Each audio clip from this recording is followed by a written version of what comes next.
Welcome to the masterclass of self-sabotage, where we explore the art of expertly ruining your life with the precision of a pastry chef decorating a cake. Except every sprinkle is a bad decision, and the frosting is made of regrets. If you've ever wondered how to turn your existence into a cautionary tale, buckle up. We're about to dive deep into the playbook of life's greatest pitfalls. From neglecting your personal growth to mismanaging your finances, we've got all the tips you need to ensure your life is as chaotic as a cat cafe with no rules. Let's embark on this journey together. Step number 1 is misusing social media. It is like volunteering to be in a never-ending reality show where you're both the star and the audience. First, spend every waking moment scrolling through feeds, comparing your behind the scenes to everyone else's highlight reels. It's important to measure your self-worth in likes, shares, and follows. Remember, the number of virtual thumbs up you get is directly proportional to your value as a human being. Next, overshare every detail of your life. Had a sandwich for lunch? Post it. Feeling slightly annoyed? Time for a vague,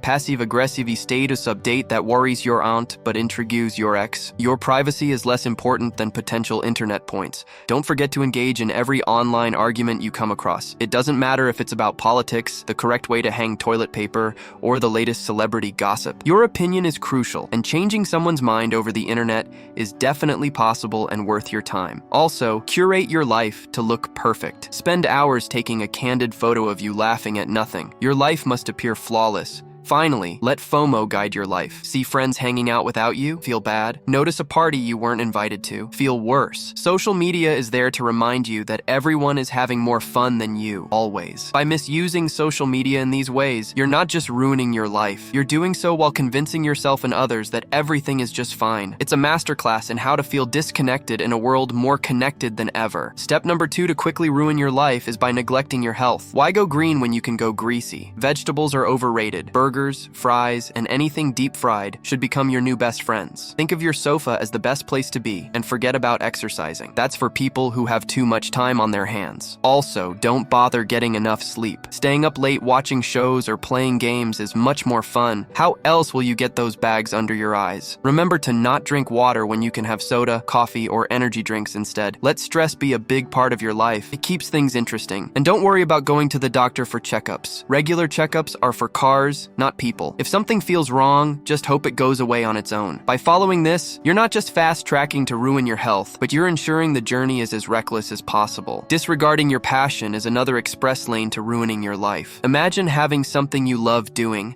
something that lights a fire in your heart, and then deciding to just ignore it. Music stirs your soul, but you choose to listen to the sound of traffic instead because it's more realistic. It's like having a treasure map, but deciding you're too busy folding laundry to go look for the treasure. You tell yourself you'll get to it someday, but that day keeps getting pushed further away. You fill your time with things that don't matter to you, convincing yourself that your real passions are just hobbies, not something to take seriously. By doing this, you're not just ignoring what makes you happy. You're actively choosing a life that feels dull and uninspired. It's like choosing to eat the same bland meal every day when you could have a feast. This method guarantees a life filled with what-ifs and regrets about the paths not taken and the dreams not pursued.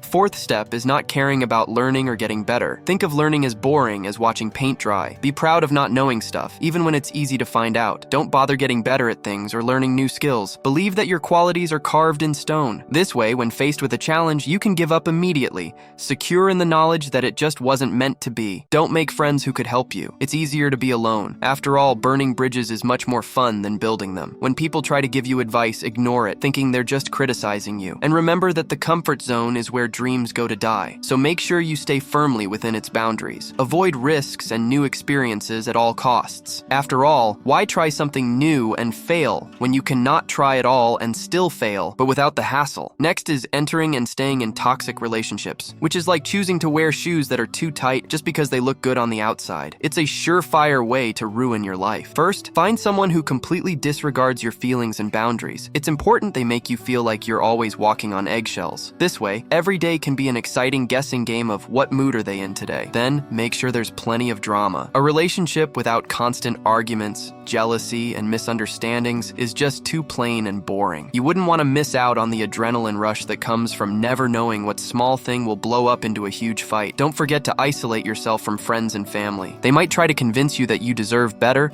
but why listen to reason? Make sure to ignore all red flags. Treat them like a fun game of capture the flag, where acknowledging them means you you lose. The more you can pretend everything is fine, the better you'll become at living in denial. Lastly, convince yourself you can change them. It doesn't matter how many times they've shown their true colors.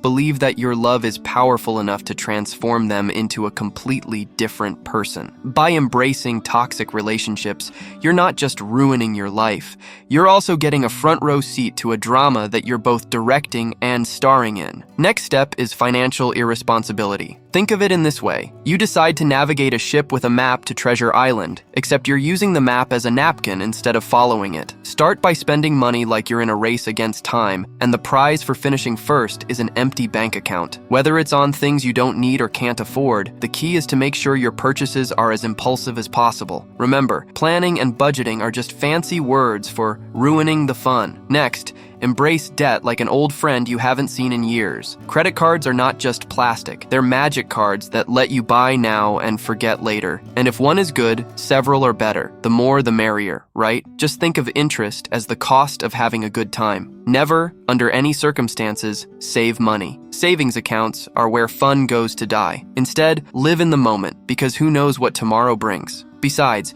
you can always earn more money, but you can't buy back the experience of living paycheck to paycheck. Don't forget to ignore all advice about investing for your future. Retirement is so far away it might as well be a myth. And stocks, bonds, real estate, those are just fancy words for I'm too scared to spend my money. By mastering financial irresponsibility, you're not just ruining your life, you're ensuring that your journey is as thrilling as it is unsustainable. Finally, last on the list is avoiding responsibility. It is like signing up to run a marathon, then deciding you'd rather watch it on TV from the comfort of your couch. It's a fantastically effective way to ruin your life. Make sure to treat all responsibilities as if they're hot potatoes. The moment one lands in your hands, do everything you can to toss it to someone else. Remember, if you're holding it, you're losing. Next, develop selective hearing, especially when it comes to duties or obligations. It's an art form, really. When someone's talking to you about deadlines, chores, or commitments, just nod while mentally planning your next Netflix binge. Make excuses an art form. Missed a deadline? Blame it on bad Wi-Fi. Forgot a friend's birthday? You were too caught up in self-reflection. The key is creativity. Your excuses should be so elaborate that they almost become more work than actually fulfilling your responsibilities. Perfectionism is your scapegoat. Claim you can't start anything because you want to do it perfectly.